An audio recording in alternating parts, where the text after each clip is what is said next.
Graça e paz do Senhor Jesus. Pode tomar o assento, você que ainda não se assentou.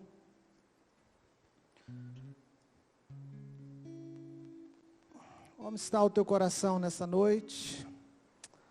Como você chegou aqui? Como você está agora? Eu estava ali atrás olhando e pensando, né? Às vezes a gente chega na casa do Pai tão seco, tão frio, tão duro, tão indiferente, e eu fico imaginando que como o Pai está nos vendo, e Ele me fez lembrar das minhas promessas de casamento, de ser fiel, de amar a minha esposa, na alegria ou na tristeza, na saúde ou na doença, na riqueza ou na pobreza, porque eu não posso depender de circunstâncias boas para adorar o meu Pai, para adorar o meu Deus. O apóstolo Paulo fala isso. Eu sei viver em escassez, mas eu também sei viver na abundância. E depois ele diz, tudo posso naquele que me fortalece. Então que nós possamos nos atirar, nos jogarmos no rio de Deus. Vamos parar de ficar só observando, de ficar só talvez observando para criticar. Vamos nos jogar no rio, vamos mergulhar nessas águas, não vamos desperdiçar aquilo que ainda temos, porque muitos já estão perdendo. Vamos aproveitar a oportunidade, buscai o Senhor enquanto ainda se pode buscar, invocai-o enquanto está perto, diz o profeta. Então nessa noite a palavra que eu trago para nós, não tenha apenas como a título de informação, mas a título de uma revelação para o teu coração nessa noite. A minha vontade, e é claro a vontade do Pai, é que você saia daqui com mais fé, mais forte, mais firme, amando mais, acima de quaisquer circunstâncias. Acima de tudo, Ele é Deus. E acima de tudo, você se tornou filho quando o recebeu. Então adora o Senhor em todo o tempo. Abra sua Bíblia em Lucas, capítulo de número 4. Lucas, capítulo de número 4. A partir do versículo 14.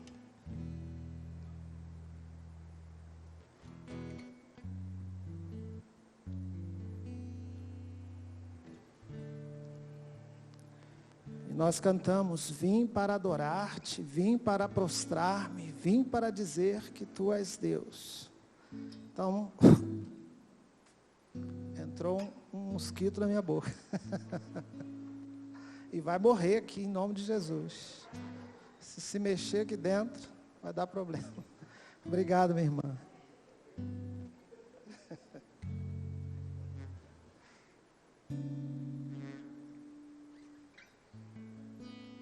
Vai morrer afogado. Afogado, queimado, em nome de Jesus. Então, esse é o motivo de estarmos aqui. Amém? É tempo de crescer, é tempo de avançar. Nós estamos vivendo tempos difíceis. Todos têm visto isso, todos têm sentido isso. É uma expectativa de algo que possa acontecer. É uma expectativa de uma notícia boa. É uma expectativa de uma vacina que não sai. De um ano que se aproxima, de um ano que termina, com a expectativa de o outro começar talvez pior, mas nós estamos vivendo uma tsunami. E eu não sei se você sabe, quando numa tsunami, as placas tectônicas se eclodem no fundo do mar, e o mar recua, né? E depois vem com toda a força, avançando e derrubando tudo. Mas quem está no profundo do mar não sente, está seguro. Então, se você quer estar seguro em Deus, não fique no raso, se aprofunde, vai para os lugares mais fundos, e você só faz isso aprendendo o Senhor, se envolvendo com Ele. Lucas 4,14 diz assim, o título meu aqui está dizendo que Jesus é expulso de Nazaré, e diz assim, então, pela virtude do Espírito, voltou Jesus para a Galileia, e a sua fama correu por todas as terras ao redor. E Jesus ensinava nas sinagogas, e por todos era louvado, ou era elogiado. E chegando a Nazaré, onde fora criado, entrou num dia de sábado, segundo o seu costume, na sinagoga, e levantou-se para ler. E foi-lhe dado o livro do profeta Isaías, e quando abriu o livro, achou o lugar em que estava escrito: O Espírito do Senhor é sobre mim, pois que me ungiu para evangelizar os pobres, enviou-me a curar os quebrantados de coração. Verso 19, a apregoar liberdade aos cativos, e dar vista aos cegos, e pôr em liberdade os oprimidos, e anunciar o ano aceitável do Senhor. E cerrando o livro, e tornando-o a dar ao ministro, assentou-se, e os olhos de todos na sinagoga estavam fitos nele. Verso 21, então começou a dizer-lhes: Hoje se cumpriu esta escritura em vossos ouvidos. Hoje se cumpriu estas escrituras em vossos ouvidos. Então Jesus estava na região da Galileia, ele tinha sido expulso de Nazaré, ele nasceu em Belém, que significa casa do pão, e foi criado em Nazaré, que significa rebento, de uma raiz hebraica Nesser, que vem daí Nazaré, que significa rebento. E ele volta para Nazaré, ou seja, ele foi expulso de Nazaré, mas ele volta para Nazaré porque ele tem um compromisso em Nazaré. E a Bíblia diz que ele foi levado pelo Espírito. E ele chega na sinagoga, e chegando na sinagoga, a Bíblia diz que lhe é dado o livro do profeta Isaías. É dado o rolo, aberto no profeta Isaías. E Jesus toma o rolo, lê as escrituras e se assenta. Vejam, quando na sinagoga alguém dá o livro para alguém ler, aquele que lê precisa ler e precisa explanar, precisa explicar, precisa trazer uma aplicação sobre aquilo que leu. Mas a Bíblia está dizendo que Jesus leu e disse que hoje se cumpriu essas escrituras, e imediatamente ele se assenta. E aí a gente precisa questionar, né? Por que Jesus foi para a sinagoga? Por que o rolo foi dado exatamente a ele? Por que ele? E por que estava aberto no livro de Isaías? E por que Jesus procedeu dessa forma? Aí a gente precisa aprender ou entender um pouco da cultura judaica.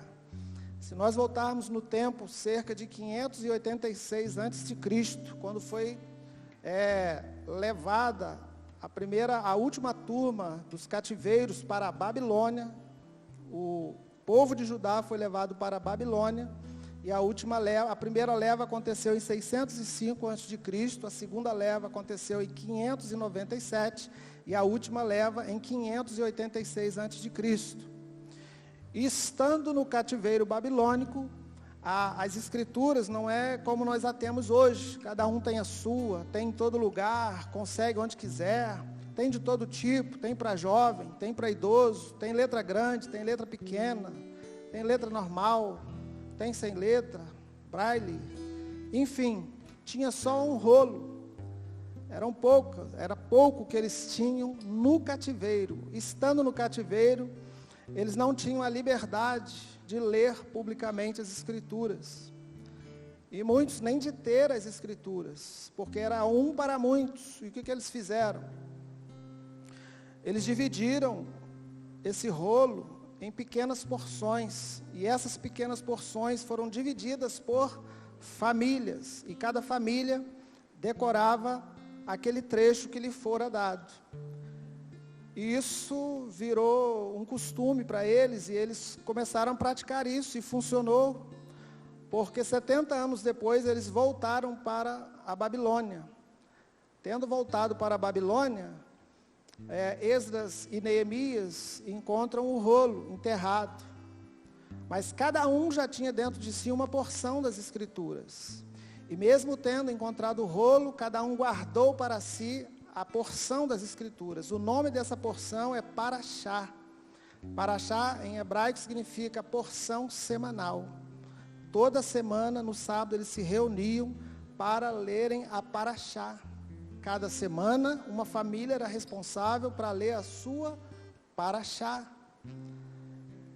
E eles tinham tanto amor às Escrituras, eles tinham tanto desejo, tanta sede, tanta fome. Esse desejo, essa sede, essa fome foi profetizado em Amós capítulo 3, que nos últimos dias essa fome vai voltar. Fome não de pão, fome não de água, mas fome de ouvir a palavra de Deus. E você e eu hoje temos a oportunidade de ouvir a palavra de Deus. Você que está em casa está tendo a oportunidade de ouvir a palavra de Deus, mas esse tempo não vai durar muito tempo.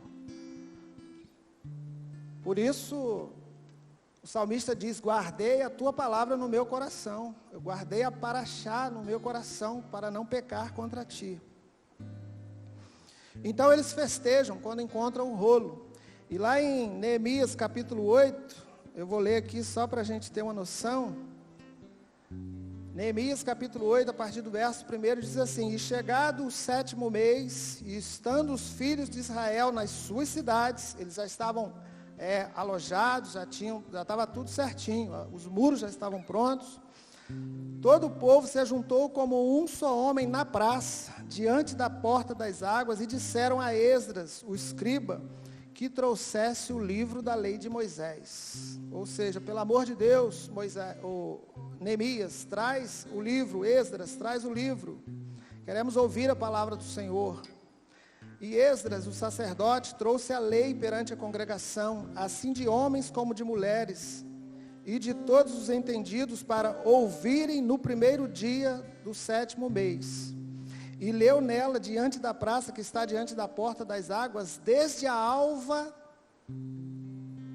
ao meio-dia. A alva começa às 6 horas. Desde a alva até o meio-dia, ou seja, 6 horas lendo as Escrituras para o povo. E o povo ali comendo e bebendo das Escrituras. Perante homens e mulheres e entendidos, e os ouvidos de todo o povo estavam atentos ao livro da lei. Eu fico muito triste, principalmente quando se está aqui de cima e você está lendo as Escrituras para abrir um culto, está dando uma palavra de oferta, enfim, você está lendo e tem muita gente que está olhando para o lado, está conversando com o outro, está olhando o celular, está vendo a hora. Naquele tempo, eles ficavam atentos à palavra de Deus. Nós precisamos atentar para a palavra de Deus, porque uma palavra só pode transformar, transtornar, mudar o eixo da sua vida. E isso é fato, não é? Porque lá no início de Gênesis, Deus fez tudo pela palavra. E deixa eu voltar aqui para Lucas capítulo 4.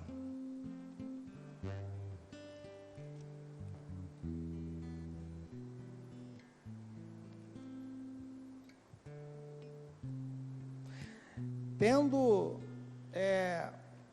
feito essa prática durante o exílio babilônico, de ter para si, de decorar por família essa Parashá, quando eles voltaram do cativeiro para Jerusalém, eles resolveram continuar com a prática. Foi tão bom que eles disseram: vamos continuar, não vamos parar. E a coisa foi passando de família para família, ou seja, se na família tivesse aquele filho mais velho, era ele que era o responsável por aquela Parashá, de ler na sinagoga e explicar o que estava escrito. E aquele filho constituía família, e o filho mais velho, ou o primogênito daquele filho, assumia isso. Isso foi passando de geração em geração, até que chega no texto que nós lemos e nos faz entender o porquê dessa atitude de Jesus. O que aconteceu? Naquele dia que Jesus volta para Nazaré, era o dia da família de Jesus ler as Escrituras. Por isso que o sacerdote entrega as Escrituras na mão dele. Por isso que ele lê aquela parte, mas nada é por acaso, nada é coincidência. Deus é sábio, é certo em tudo que faz. E ali Jesus, na verdade, aquela família de Jesus era guardiã desse trecho das Escrituras, dessa paraxá, que exatamente se encaixa com Jesus, o filho primogênito do casal Maria e José, porque a Bíblia é muito clara quando diz que eles tiveram outros filhos também. Amém?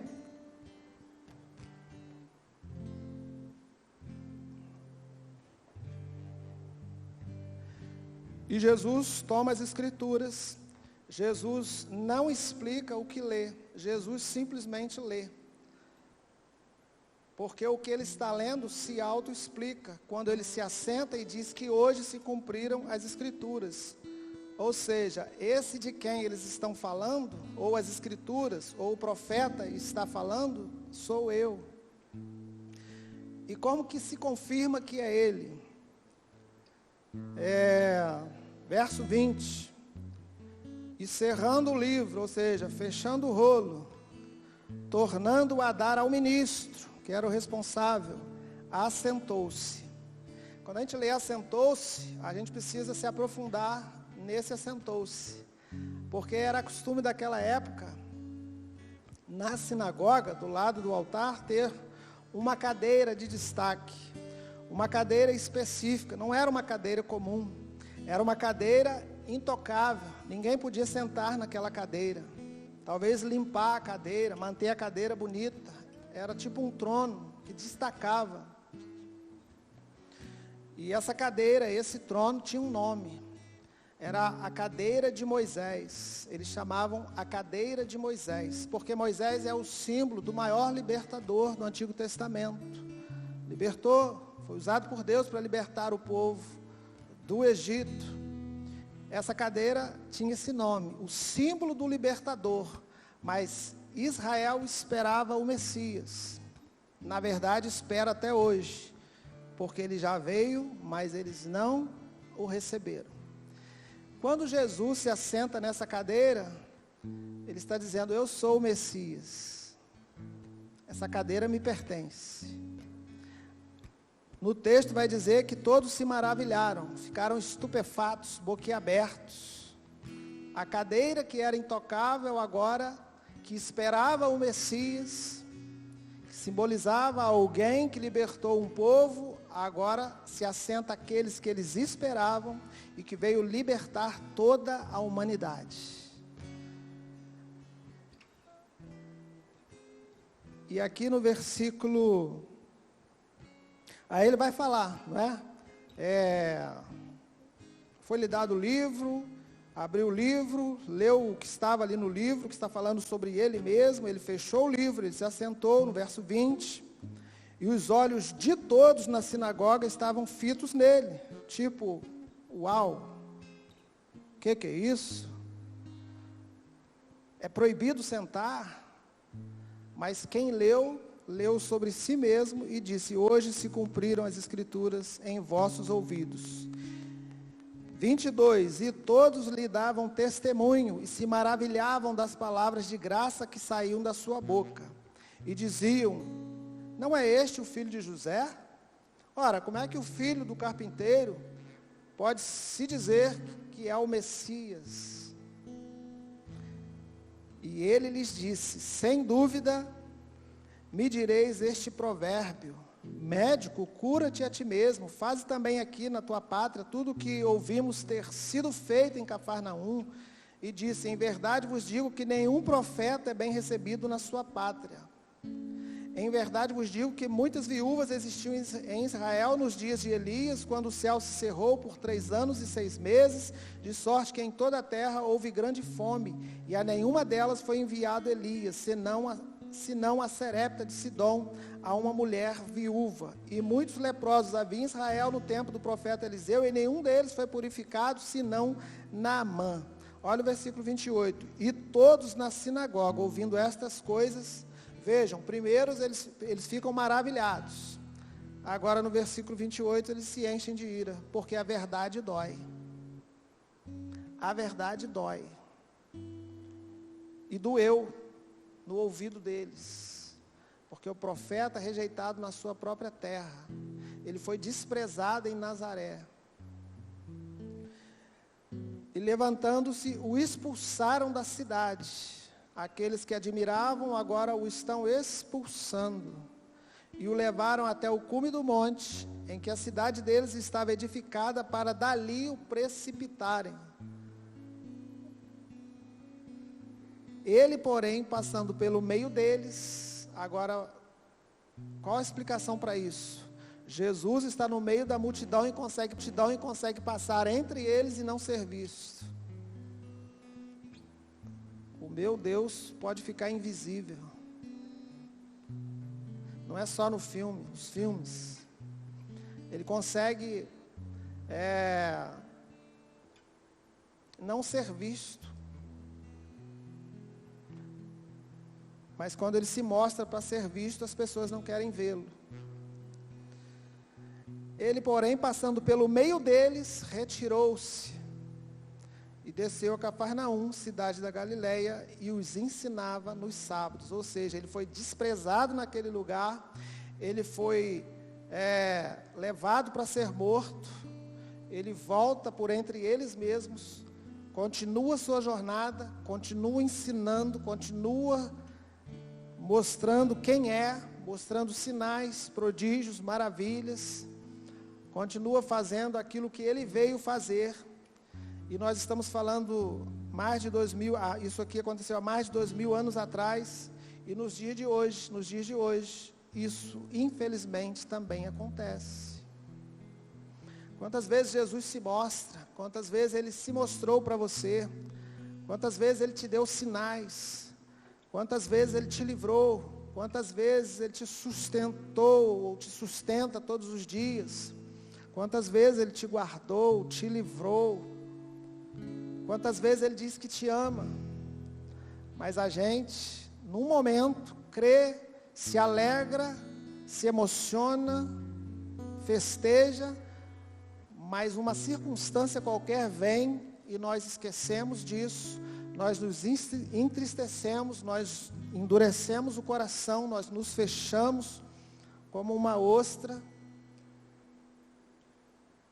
nós desanimamos com facilidade, nós desistimos com muita facilidade, nós não prosseguimos, porque olhamos para trás, quando nós deveríamos colocar a mão nesse arado. Falo para mim, falo para você, falo para todos nós, colocar a mão nesse arado e fazer como Jesus. Foi expulso aqui, continua ali.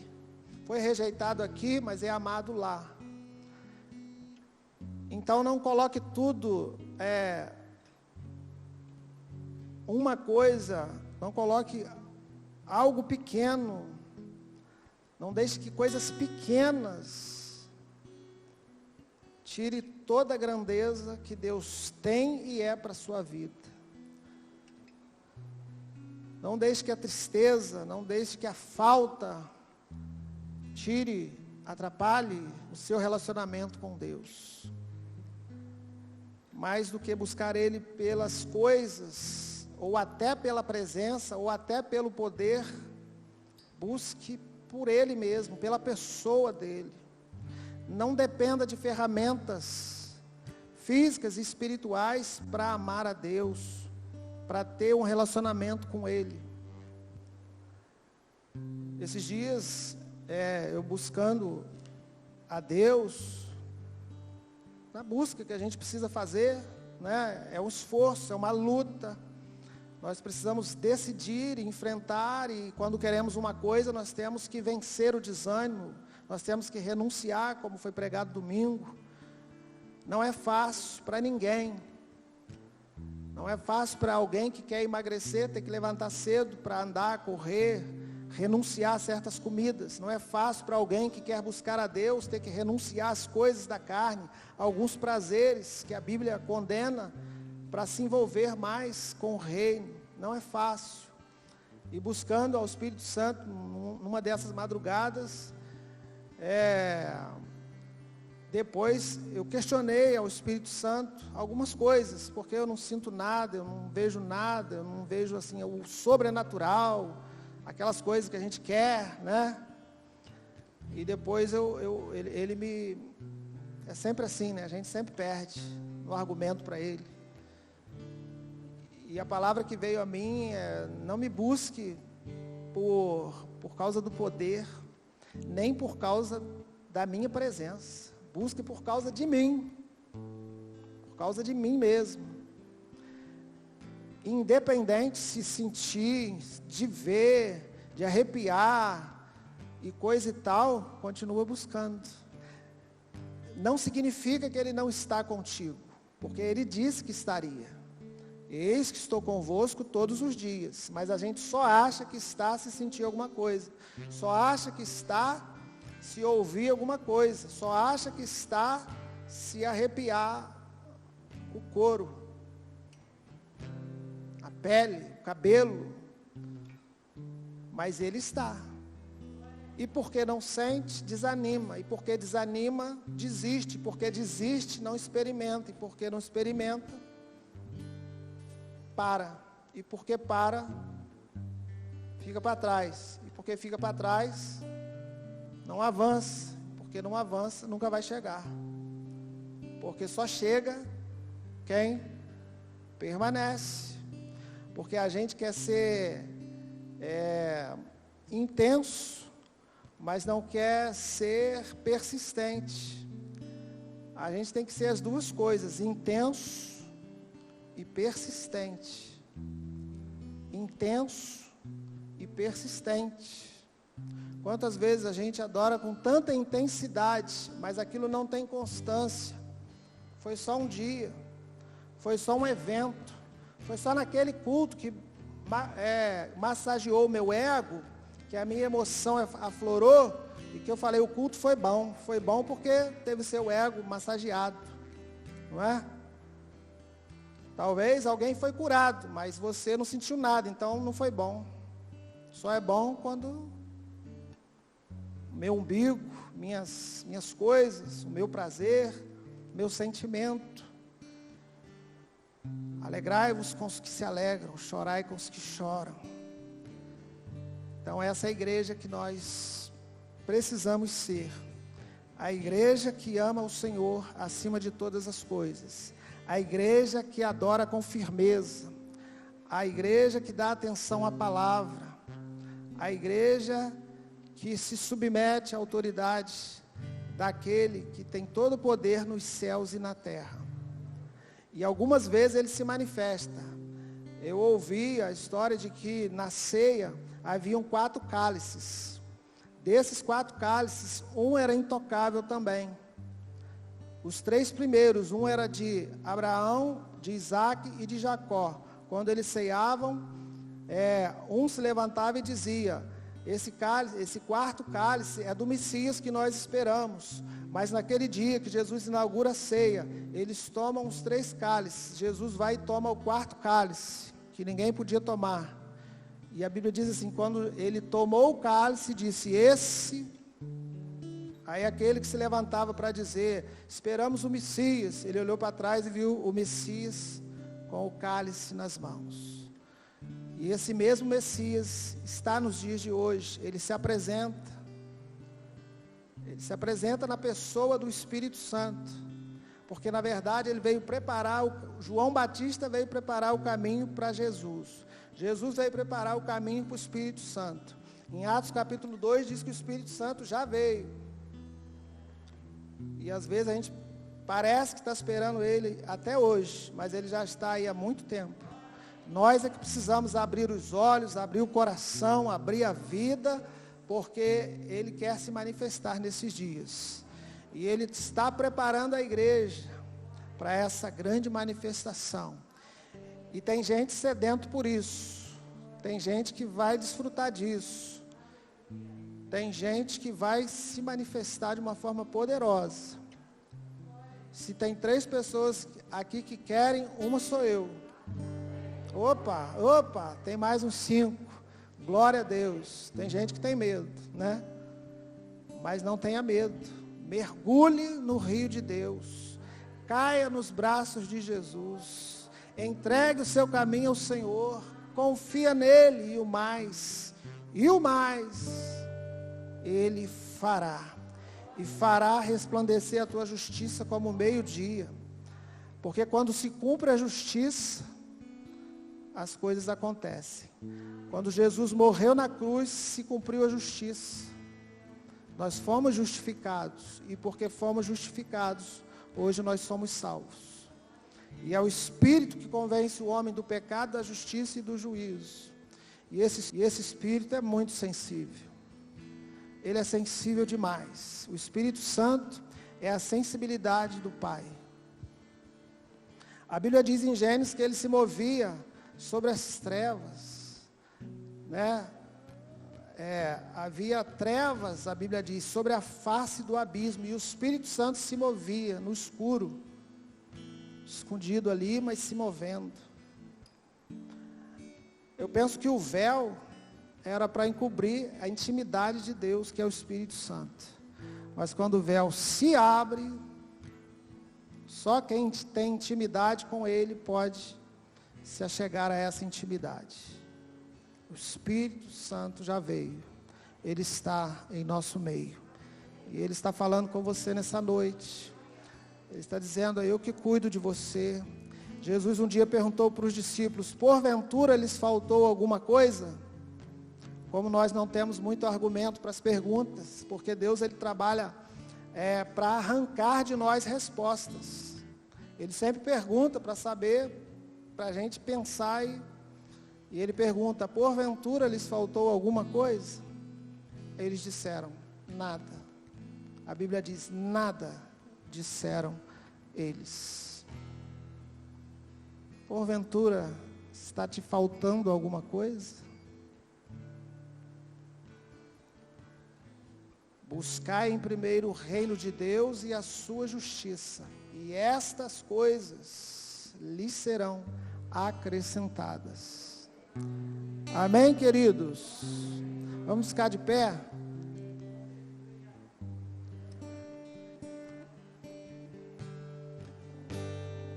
Esse Jesus é lindo, Ele é maravilhoso. Ele foi criado em Nazaré, e isso também é profético. Eu disse que a palavra Nazaré significa rebento. O pastor Silvio esteve em Israel, e foi visto lá, ele mesmo mostrou aqui, que uma oliveira, ela dura muitos anos. Confirma, pastor Silvio? Pode durar até 2000 anos, a oliveira. Mas a oliveira tem um tempo que ela para de dar fruto, do nada. E ela pode ficar sem dar frutos até 400 anos. Por até 400 anos, uma oliveira pode ficar sem dar frutos. E qual é o estado da oliveira? A oliveira perde as folhas, seca os galhos, o tronco se contorce. Quem não conhece vai passar a serra porque vai achar que morreu. Eu não sei se na sua Bíblia tem, mas na minha Bíblia, também não sei se tem, costuma ter 4 folhas em branco, simbolizando 400 anos, que nenhum profeta se levanta para falar ao povo judeu. 400 anos, eu disse que a oliveira fica até 400 anos sem dar fruto. Aí lá em Isaías 11, diz assim, só para a gente terminar. Eu disse que a palavra Nazaré significa rebento, né? Aí está escrito assim: porque brotará um rebento, ou um renovo, do tronco de Jessé, e das suas raízes um renovo frutificará, e repousará sobre ele o Espírito do Senhor, o Espírito da sabedoria e de inteligência, o Espírito de conselho e de fortaleza, o Espírito de conhecimento e de temor do Senhor, os 7 Espíritos de Deus. Esse rebento se chama Jesus de Nazaré. Depois de 400 anos, o rebento brota, e Jesus aparece, E Jesus se mostra. Eles não creem, mas a todos quantos creram, deu-lhes o poder de serem feitos filhos de Deus. Mais uma vez eu te digo, você é filho de Deus. Se você creu que o rebento veio, a oliveira está frutificando. A oliveira está frutificando, porque ao cheiro das águas ela brotará. Já brotou, já veio, está aqui, está se cumprindo, é verdade, eu creio, tomara que você também creia, fique firme, porque Ele está contigo. Amém? Vamos louvar ao Senhor?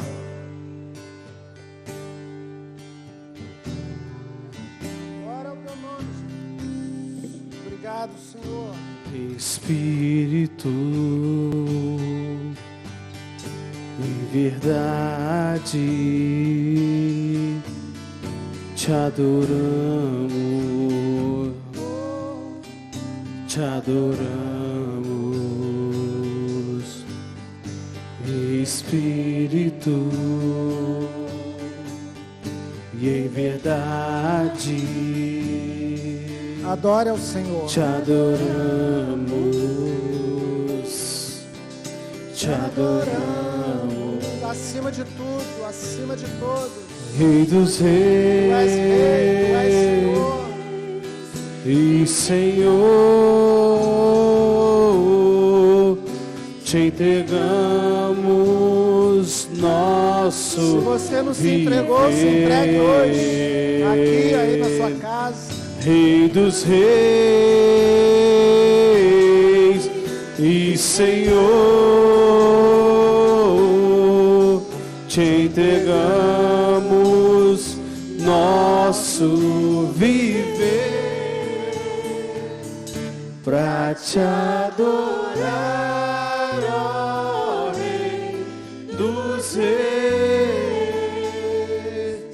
Foi que eu nasci, ó Rei Jesus. Meu prazer é te louvar, meu prazer é estar nos atos do Senhor. Meu prazer é viver na casa de Deus, onde flui o amor. Obrigado, Jesus. Obrigado por Tua presença neste lugar. Nós te reconhecemos. Tu és Rei, Tu és Senhor, nosso Redentor, nosso amado. És bem-vindo em nossos corações. Queremos te dar toda a glória e dizer que queremos aprender a amar o Senhor acima de qualquer circunstância.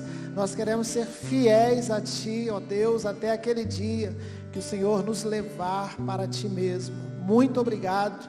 Eu entrego a vida de cada um aqui nessa noite, mesmo aqueles que chegaram tristes, que chegaram cabisbaixos, que chegaram desanimados, que vem agora sobre eles o Teu Espírito e renova as forças, renova o amor, renova o entendimento, para que possam Te amar mais e mais, em nome de Jesus. Todo peso agora caia por terra, em nome de Jesus. Toda acusação do diabo seja agora desfeita, porque não há condenação para aqueles que estão em Ti, Senhor. Eu Te louvo, eu Te glorifico, eu Te agradeço, em nome e para a glória de Jesus. Seja muito abençoado, você na sua casa, seja abençoado, curado, livre de todas as amarras do diabo, em nome de Jesus.